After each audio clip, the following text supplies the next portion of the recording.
You're listening to the Night Demon Network. Go to nightdemon.net/subscriber to unlock more exclusive content.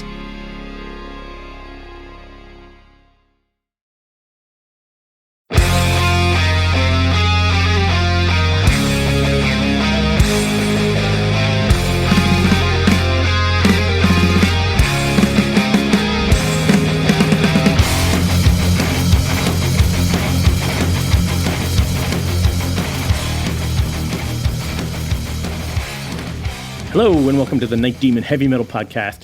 I'm your host, Nesbit, and today we're going to get back into Jarvis Leatherby's interview with Tom Draper. We kind of took a little detour for episode 300, but we're jumping back in where we left off. This is the Tom Draper interview.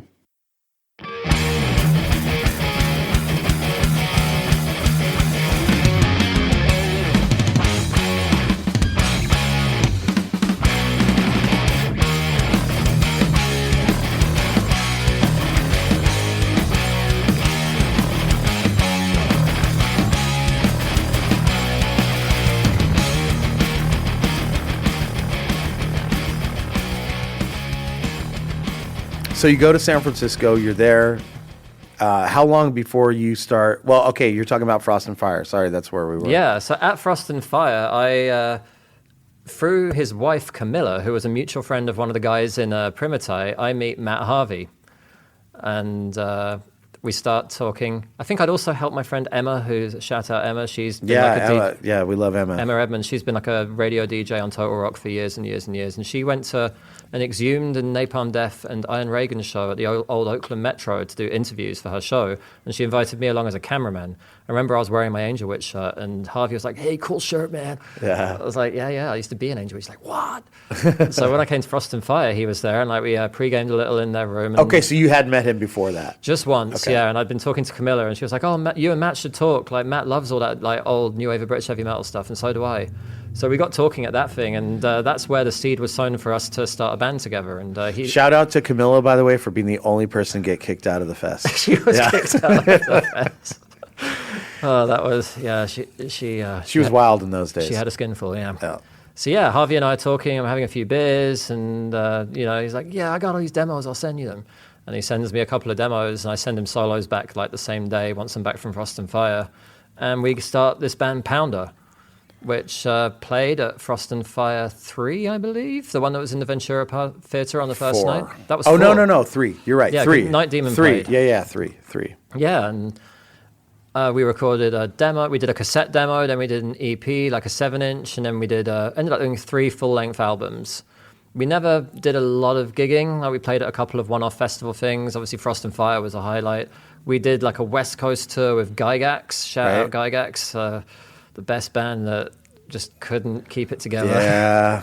I love that band, but my God. Yeah. And it was really during COVID, Pounder started going to hell because, Harvey lives in Central California and I live in Northern California. We couldn't get together. We recorded an album completely remotely, like without ever even meeting up. I think Alejandro told me about that when that was happening. Yeah. Then we did a third one, but then like relationships soured and it just got to a point where the idea of meeting up with the guys seemed like more hassle than it was worth. Right. And I kind of figured the project, like, it probably could have like creeped its way onto something like Hell's Heroes and maybe a Muscle Rock or something. Like if we'd really persevered with it. But Harvey's in so many other bands are already quite a lot higher up. I feel like he kind of got that out of his system for now. Like it's kind of like I run into so many people in this life that are playing in a certain subgenre of metal that really just love. Somebody introduced me the other day, and it was I've never heard this before, and this was probably the best compliment. He said, "Oh, this is Jarvis from Night Demon. It's a metal band. Oh, what kind of metal do you play?" And the guy that introduced me says, "Real metal." Real metal. Yeah. I was like, so. But I feel like because Matt's been in all these extreme bands, and he's been doing it. Really, kind of one of the earlier guys. I mean, I would say. Fair enough, like maybe second generation, death metal, but early on in that. Oh, totally, yeah. When he was watching like Carcass and Napalm Death when he was a teenager. Right. And so, but you're in that scene and you kind of get pigeonholed into it, but all of these guys, they love real metal. You know what I mean? He really loves it. He goes deep. Yeah, absolutely. So I mean, it was nice when I heard about this band starting, when Pounder was starting that, like, I was super supportive of it because I was like, okay, because there was always talk of like, when we started that, he would come to gigs and be like, oh, maybe Night Demon could tour and open for Exhumed or something, and I thought, well, okay, like I'm into opening for death metal if that's what it's out there for us, Yeah. But I think at a certain point he was kind of like, well, fuck. I mean, why can't I have a band like that too? So, and the shit was great. I mean, I fucking loved it. It was cool. Like, we never had a stable lineup, which was a problem. Like, that's okay. Most bands don't. Got through a lot of drummers. Most bands don't nowadays, dude. No. Like, I think Gus from Exhumed played. No, Gus was not from Exhumed. Gus from Gruesome played drums on the first two records. Carlos Denogian. R.I.P. Rest in peace, Carlos. Yeah, he was a fucking great guy. Absolutely. Yeah, that was the time I actually hung out with him the most, was at that Frost and Fire. Me and him drove down, like... Did you surf with him? I know he was... Okay, he loved surfing. He was super into surfing, yeah. I think Sebastian Phillips, the current Exhumed guitar player, might have played drums on some stuff. And Mike Heller we recruited to play on the final album. But yeah, like certain relationships in the band became completely untenable, and I just kind of like stopped. That happens, 2 or 3 years ago. Yeah, it was a hard thing to do. We just had it was before our third album had even come out, but I knew that we'd never do a gig to support it or anything. Like, so a swan song, if you like. Hey, man, you never know. I don't think it was our best album. I think it was kind of underrealized, and it was really a case of like the project was okay when we started recording, and before we even got to mixing, we kind of all knew it was done. Right. So I just had to get it finished because the label had already given us an advance. Right.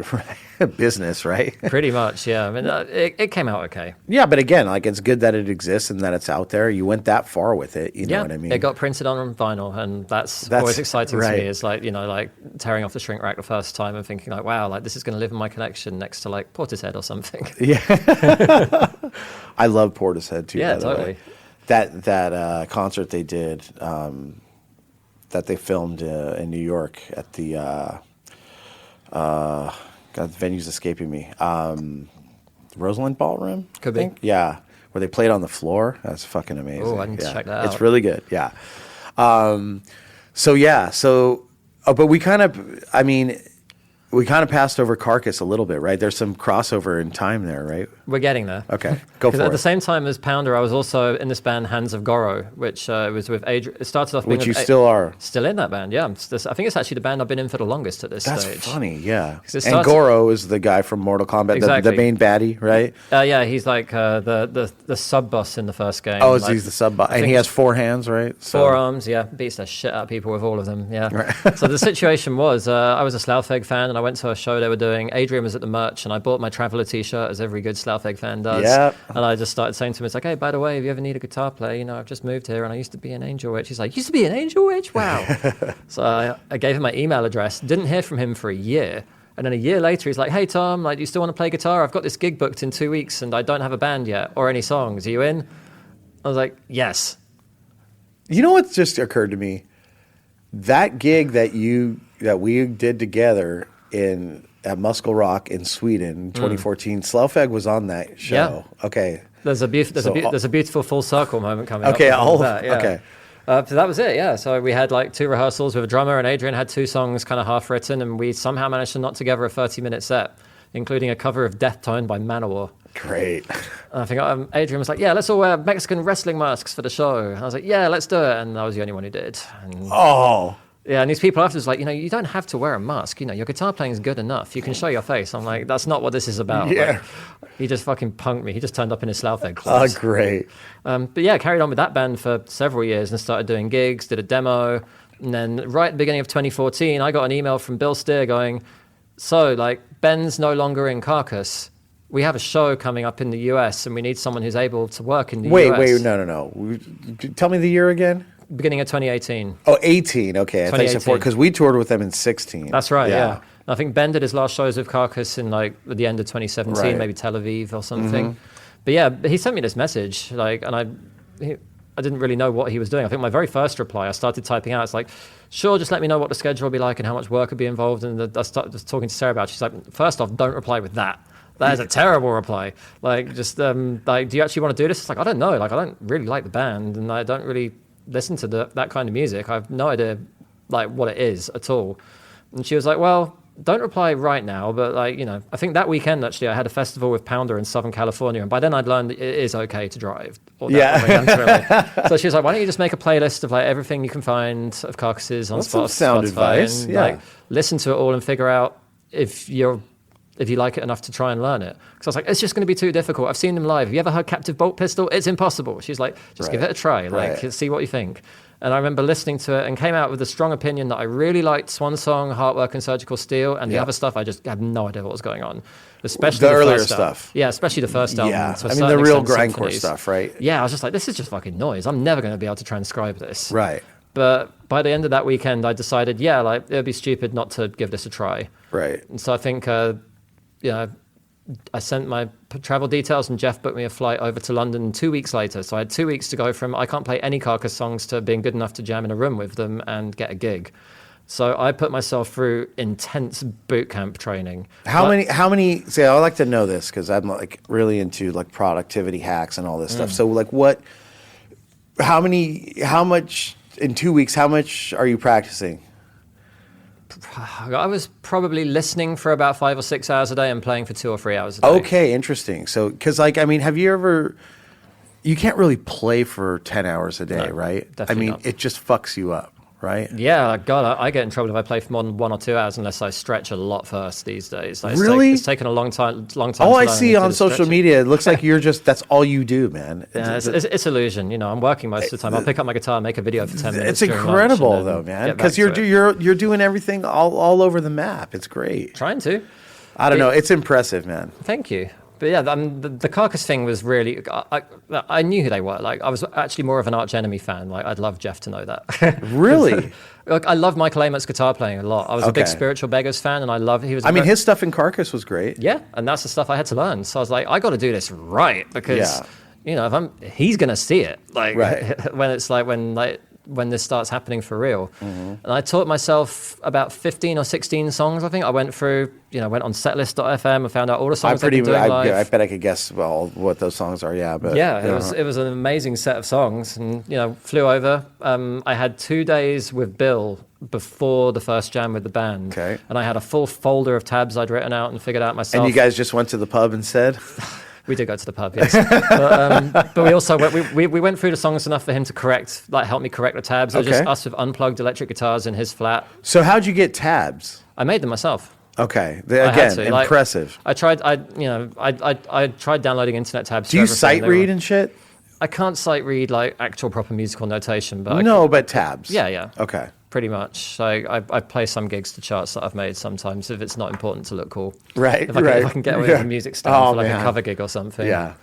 But yeah, like I remember we had the jam and it went pretty well. And we went out for a curry afterwards and a lot of drinking. Like we were in the Indian restaurant somewhere in East London. Drinking Cobra? Yeah, I think I was drinking cider at the time because my body had given up on Oh, that's the worst hangover, man. Yeah, it was pretty heavy. I think I might have had some wine as well. We were just talking and talking, getting on really well. And at the end of the night, I just like drunkenly say to Jeff, so am I going to see you again or what? And he goes, depends. Are you going to learn the songs? Like, fuck, sick burn, bro. After you played with them? After jamming with them, yeah. Really? I was like, okay, this is what it's going to be like. And then a few weeks go by and like they haven't got in touch to book the flights or anything. And I'm like, I'm kind of in limbo. So you're back in California? Back in California. Like I'm still practicing the songs because I'm thinking, well, like they didn't say no. Right. And then a few weeks later, finally I get an email from Jeff going like, yeah, well, okay, what flights do you want? And then my first gig with them was headlining the Netherlands Death Fest at the O13 in Tilburg. And it was like, it was a dream come true night.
It was amazing. I remember, like, first song was the title track from Surgical Steel, and I was just... Most people who've seen me play guitar know that you don't really see my face a lot. It's just hair a lot of the time, and that's what it was. So my hair was in front of my face. I was like headbanging and just concentrating on playing the song right. And if you've seen Carcass before, you know they like to run their songs into each other. Like they don't like stop a song and then start a new one. They'll like run like 4 straight through. So I remember we got to the end of like Surgical Steel, like, then straight into for the beginning of Buried Dreams. Yeah. And I flick my hair back and suddenly the house lights are on the entire crowd. Everyone's got their hands up. I'm like, oh, fuck, it's happened. Like, this is the moment I've been dreaming of my entire life has finally actually occurred. And there was this amazing moment where the gig went great and it was really fun. And we went to this bar, Little Devil, afterwards, where the after party was. I've played there many times. Yeah. It was completely full. And I remember as Bill and I walked into the bar, like, it's like it felt like everyone kind of turned around and looked. And like I think then like Heartwork or something started playing. I was like, this is insane. This can't be happening. Right. And then for the next 2 or so years, like, it was funny. I never did a tour with them. Not one. It was. I only ever did fly-ins and festivals. Right. They were pretty burned out on the Surgical Steel touring thing. By then. Like it was. Everyone agreed it was time for them to make a new album, but it just seemed to be. I think there was a thing. Somebody said. Jeff never told me this, but somebody said Jeff's like, we're not making another record until we sell like 100,000 copies of this album. Oh, really? Yeah. I mean, because, I mean, but in all fairness, you know, it's like they made such a strong comeback. I think there's an argument to be made. It's their best album in some ways. I really, really like it. I think the most recent one's pretty damn good, man. The new one's good too. I was very impressed with it, you know. But Surgical Steel is pretty fucking amazing. It's I don't know. It's hard for me to choose. There's so many. I don't know, the 90s era, there's a lot of there's just a lot of songs I like, you know? Yeah. And a lot of those guitar tones are just I just like I want to know how to do that, you know? Well, I know you've spent time with him too, but what I learned from spending a lot of time with Bill is it's fingers on a guitar. Like that's the tone. I mean, because some of the guitars that he plays too, I'm like, really? Like the reason he plays them is because he's had really bad shoulder problems. It's not necessarily like the Melody Maker is like the best guitar for playing hard rock and heavy metal. It's really not. But he just wanted a guitar that was kind of a Les Paul form that wasn't going to cripple him. Because he had the ESP deal for a little while playing heavy guitars, and he was playing like full-on Les Paul customs. And I've gone the same way. After a certain point, the body says no. Tell me about it, man. I'm falling apart, man. Yeah, you need to get some nice like fake Finline Les Pauls. I've got some custom. All my shit's custom now, so it's built that way, you know. And I have the strap. The neoprene strap that's like it cuts the weight in half. I mean, then you kind of play what you want. You know? We never did any touring because I think they were kind of burned on touring at that stage, but we did like one-off festival shows where we'd fly in. So a lot of the time, like we'd fly in the night before and have a rehearsal or not have a rehearsal, and then the show would be the next day. I think at one point I spent a week with them where we did a run of festivals together, which was like Download, Grass Pop, and Hellfest, and something in Estonia. How amazing is that? Those sick as fuck. Yeah, like as someone who like went to about 12 or 13 Download festivals as a fan, like that was always like one of the ultimate dreams was to get to play there. Right. And I remember like someone crowd surfed on a wheelchair while we were playing which one was it? Mortal Coil. Right. Like fuck, like so that it was incredible and I loved it. Like Hellfest and Grass Pop, we were playing those giant indoor like tent things. Yeah, then that's the best. You want to play in the tents. You know? It was amazing. I really, really enjoyed all of it. And then just as we were gearing up to go on an Australian tour, COVID happened. Yeah. And me being based in California. I remember us talking during that time. Yeah. I was worried the entire time through COVID. It's like, oh, shit. Like, because that was around the time that my wife and I... Well, no, hang on. When did you... Okay, no, sorry. Keep going. We're not there yet. Go ahead. So my wife and I had been living on work visas since we moved to the States, and we'd got to the point where her work weren't going to give out any more work visas, and the only way we could stay was with a green card. So the green card application process had begun, and I knew that I had to get my green card before Carcass started touring again, or I wasn't going to be able to travel. The way it's set up is once your application's in, while it's being processed, if you leave the country, you invalidate your application. And if your work authorization has run out, which mine had, if you work, you break the law. Right. So I had to stop doing my normal job. Unfortunately, they kept it open for me. But I think the moment where Carcass knew that they had to replace me was they got an offer to play at Bloodstock, like the first time it happened again after the lockdowns. Probably 22. I'm guessing it was 22. It must have been 22, yeah. And Jeff was like... summer of 22, yeah. And Jeff was like, so, like, we need you to come over. I was like, I can't. Like, I can't. He's like, yeah, you can. It's like, you can come and do the gig, and then you can, like, stay for, like, a month in Mexico, because if you've been in Mexico for the previous 30 days for some reason as a non-citizen, that was a way back in. I do remember something about that. Yeah, and I was like, well, yeah, I can't afford to take a month off work and pay to be in a hotel in Mexico for a month. Right. So at that point, they decided they were going to replace me. Right. I didn't know that's what was happening. I thought that they were still keeping the door open for me. Right. So then I found out they were doing a show in November in the UK, and they were like, "Oh, we're having this guy James is going to do it." Like I knew who he was. I'd seen his old bands. He was a good friend of Bill's. Yeah. I was buddies with James when he was Amulet. Amulet, exactly. It's funny, when Night Demon started, we both started at the same time. We both put out a 7-inch, and we kind of became like pen pals, right? Oh wow, and old school. And our thing was like, okay, Night Demon's going to be like the Diamond Head, and you guys are going to be like the Witchfinder, Perfect. right? We're gonna start this whole thing, right? Anyway, so they did a gig with James, and I knew they had a US tour coming up, and I thought there was still a chance I could do it if I got my work authorization in time. Right. And I did end up getting my green card like 2 weeks before that tour was going to start. So I messaged the guys, having not heard from them for a little bit, going, "Great news," and they're like, "The ship sailed, dude. Right. Sorry." So they only actually did one gig in the entire time when I wasn't able to work or travel. But James was in by then, and now he's done like 300 shows with the band or something, and played like all the big places and done all the big tours. So that was extremely crushing for me, and I found it very difficult to kind of cope with it, because I had an amazing time with them, and it felt like it was ripped away, like completely out, with things that were completely out of my hands. There was nothing I could do. Like during COVID, like all of the offices shut, piles of paperwork piled up, people weren't processing applications, like everything took years longer than it should have. Yeah, it was horrible. Like the transition process from our visa type to a green card could have taken 3 months in normal times. Instead, it took nearly 2 years. Right. Eventually, we got the green cards, though, and I was just itching to play again. And I just figured the first band that asked me to go out on tour, I was going to say yes to. Right. And it was Spirit Adrift. Yeah, right. So I agreed to go out on a 6-week tour with them, like on a single phone call without consulting with Sarah or anything, while I was at a Hands of Goro practice. That was it. How'd that even come about? I'd done some Spirit Adrift covers on Instagram. Follow me there at So Tom Draper, you guitarist. actually, wow. So, okay. Yeah, that song Cosmic Conquest I thought was sick. I really liked the dual leads and the solos and stuff. I thought, yeah, like, I don't like the doomy stuff, but when they're doing this kind of more trad metal kind of thing, like, it's a little bit heavier than some of the other bands, and the solos are good, and Nate's a really good songwriter. I thought, yeah, this is cool stuff. And they had a 6-week tour coming up with Crowbar. They just finished with the girl who was playing guitar before me. So you guys hadn't known each other? No, I think Nate and I did meet at what ended up being my last US Carcass gig. I think he was at Spirit Adrift played earlier in that day. It was the Decibel Metal and Beer Festival at the Observatory in Santa Ana. So Carcass headlined that one, and I think Spirit Adrift played earlier in the day. I was there, yeah. I bet you were, yeah. Yeah. So I remember he was at that gig, and I think he told me like afterwards, once I was in Spirit Adrift, he was watching from the back of the stage, like watching me and Bill like in like stereo bell bottoms rocking out.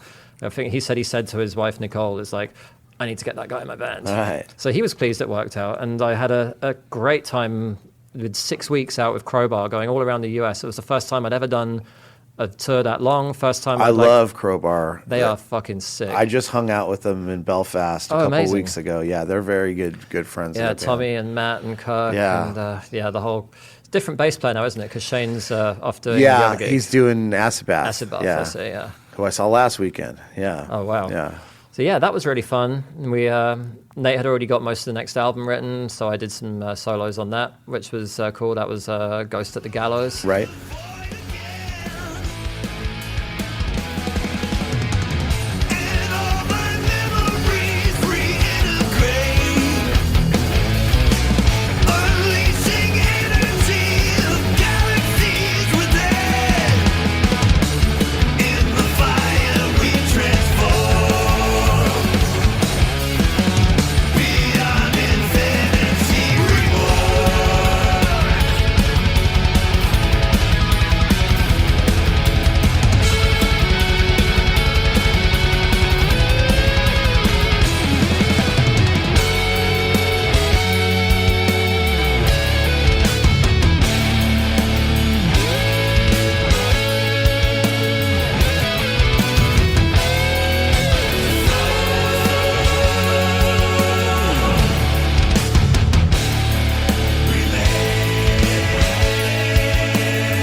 And the next couple of tours we did, like, I had a pretty rough time. I found it hard. Talk about that.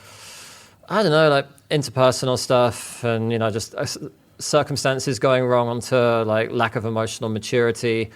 I was actually struggling physically a little bit because I was kind of like underweight at the time, and, you know, loading in giant like orange cabs and all this heavy shit in and out of the trailer every day was taking a real toll. Like, I was getting injured. Right. I think by the end of the tour, like, I had a proper like back thrown out, like hunchback hobbling kind of situation. Right.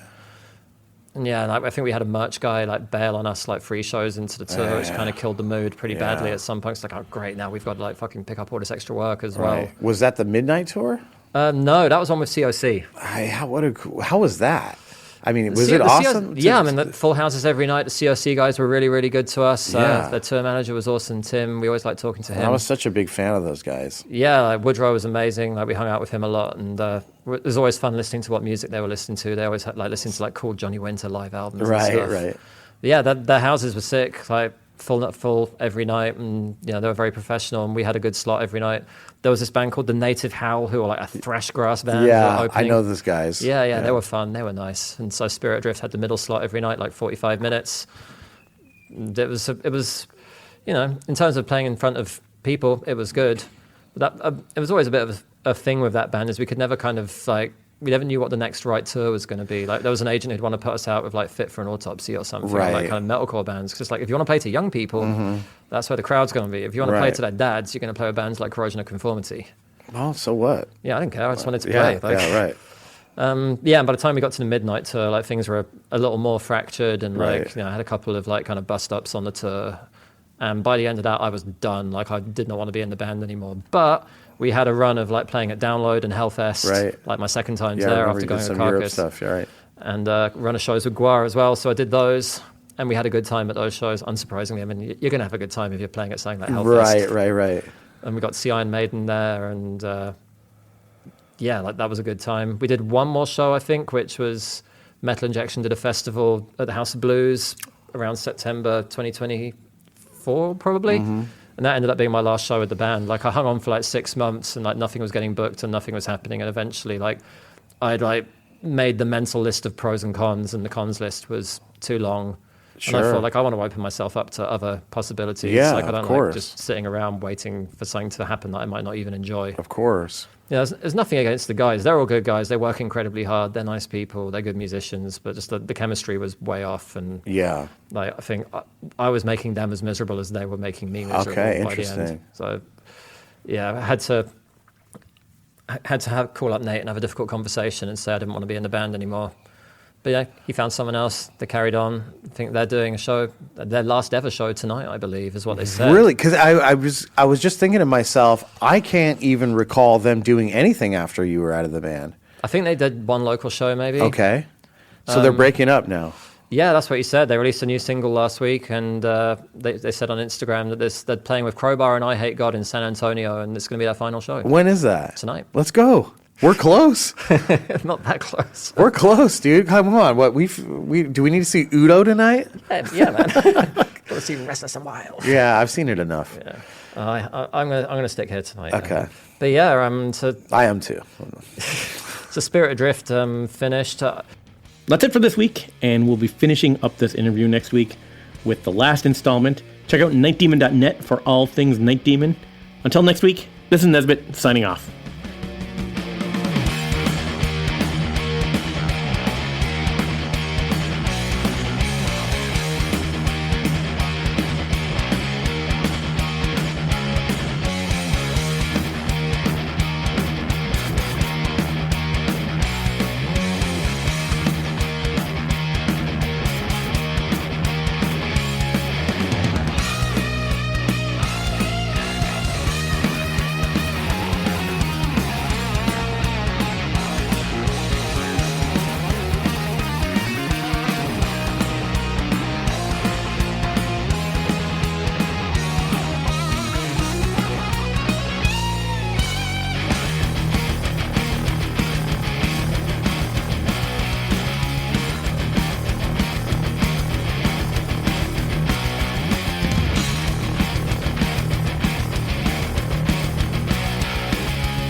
Thanks for listening to the Night Demon Heavy Metal Podcast.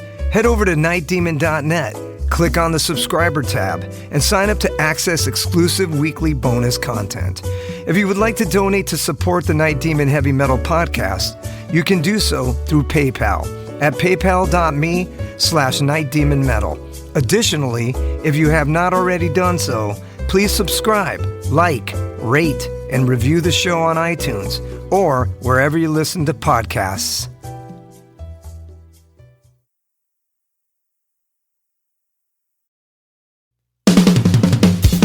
All hail, Night Demon Heavy Metal Podcast listeners. This is Dusty Squires chiming in to tell you about my brand new signature sticks from the London Drumstick Company.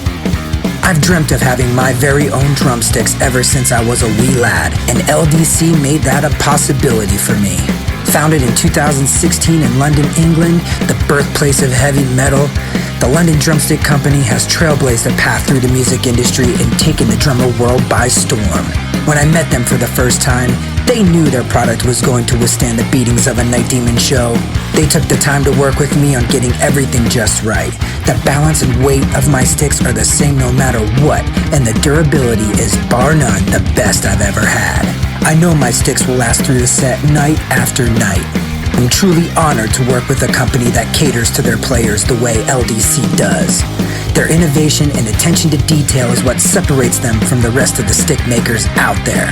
Their custom stick sleeves are unbelievable and really make the entire presentation complete. Wait until you see the design they came up with for me. It blew my mind and was a surprise to say the least. They have all kinds of amazing swag, including hoodies, t-shirts, drummer shorts, drum keys, stick bags, towels, face masks, practice pads, and much, much more. Even if you're not a drummer, you can be a part of Demon history and order my brand new signature sticks direct from their website. How cool is that? And to top it off, the London Drumstick Company are giving an exclusive offer to the Night Demon Heavy Metal Podcast listeners. Go to londondrumsticks.co.uk and receive a 15% store-wide discount using promo code DEMONSTICKS. All capital letters, no spaces, Demon Sticks. DEMONSTICKS. I can't thank everyone there enough for the opportunity to be a part of their family and for them trusting me with their amazing products. See you metal maniacs on the road very soon. And yes, the wood chips will be flying.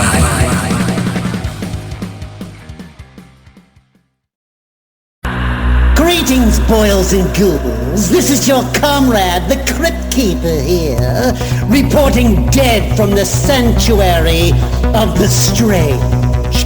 Tonight's macabre myth is a fright-filled feature, one overflowing with monsters, madness, and magic.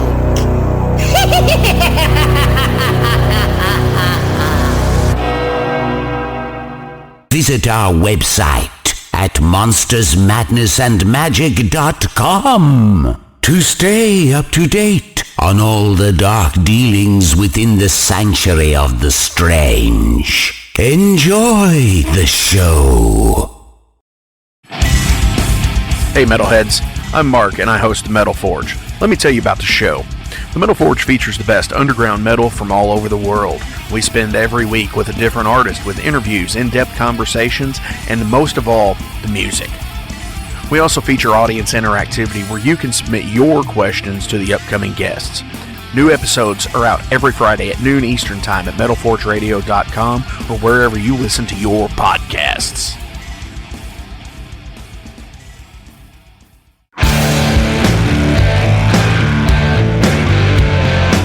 Want to know what's going on in the world of music? Then tune in to the Nothing Shocking Podcast, a non-genre based, all-ages friendly rock and roll program.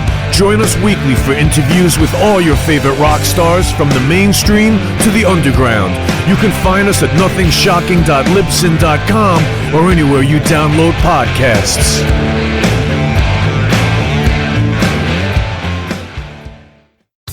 Okay, metalheads, you've been complaining that there has not been a channel that plays all of the heavy metal videos from past, present, and future for years and years at this point. Well, that time is over.